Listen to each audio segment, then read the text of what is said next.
ሰላም ጤና ይስጥልን ውድ የቻናላችን ተከታዮች እንዴት አላችሁ እያል ጊዮን ዩቲዩብ ቻናል በኦንላይን በማስተማር ላይ ይገኛል።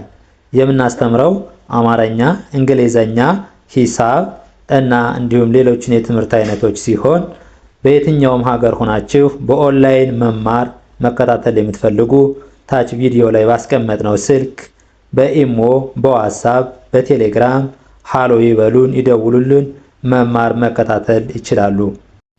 እሺ ውድ ቻናላችን ተከታታዮች እንዴት አላችሁ? በያላችሁበት ሰላማችሁ ይብዛያል።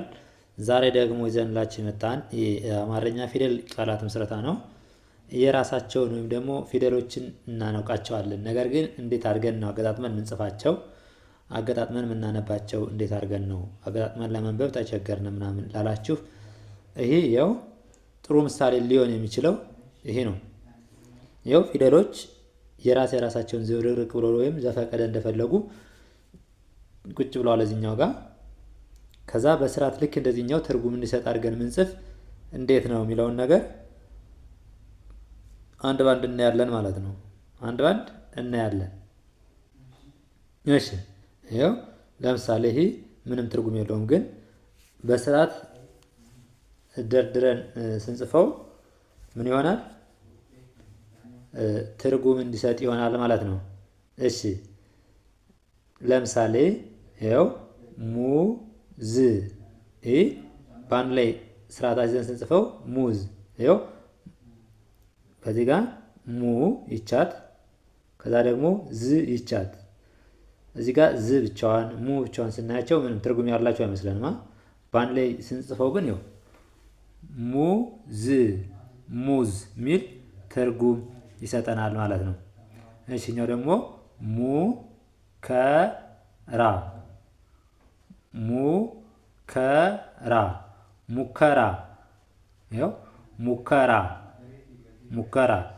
እሺ ይህን ሙከራ የሚለውን ከዚህ ጋር ፈልገን ማግኘት ማለት ነው። ያው ሙከራ ያው ሙከራ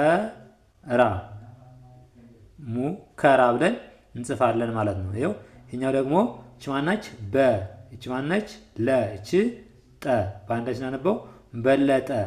ይኸው በ ለ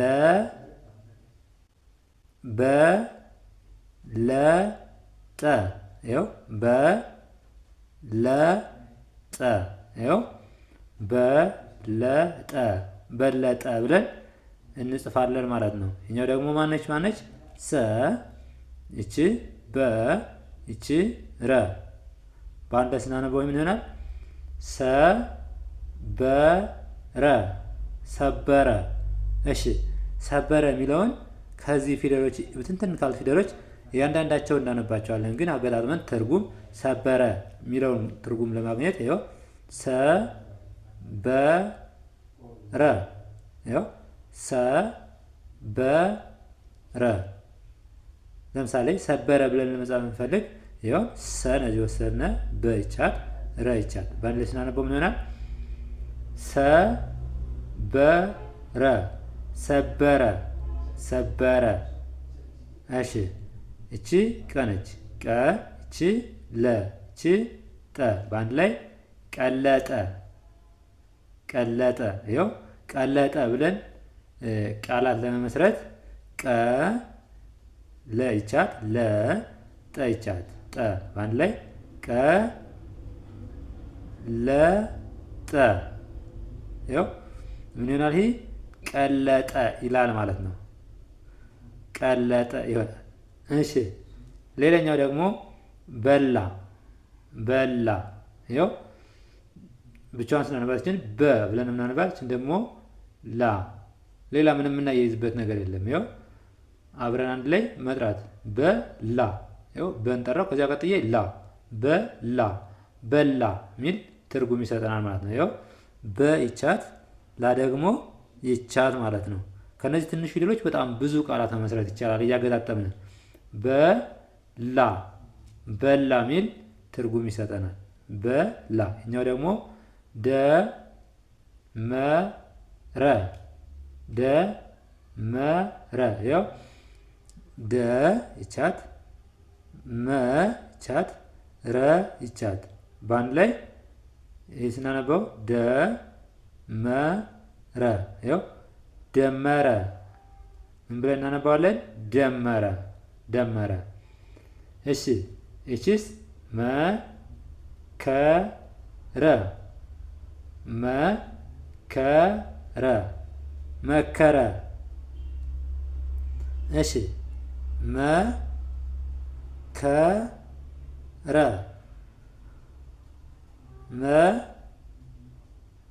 መከረ ባለ ስናነበው መከረ መከረ። እሺ እቺ ማነች? መ እቺ ማነች? ራ እቺ መ እቺ ራ በአንድ ላይ ስናነበው ምን ይሆናል? መራ መራ መራ።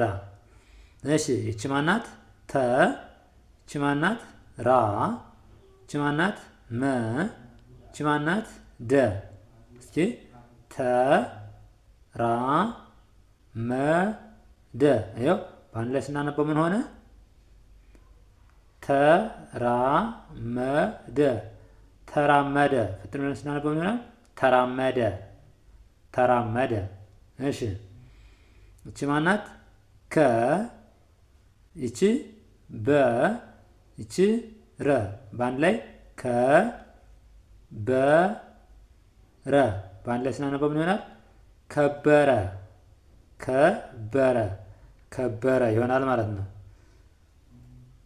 እሺ ይቺስ ይቺ ማናት? ከ ይቺ መ ይቺ ረ ከ መ ረ ከ መ ረ በአንድ ላይ ስናነበው ከመረ ከመረ ይሆናል ማለት ነው። አንድ ላይ ከመረ። እሺ ይቺ ማናት? ሰ ይቺ ለ ይቺ ቀ በአንድ ላይ ሰ ለ ቀ በአንድ ላይ ስናነበው ምን ይሆናል?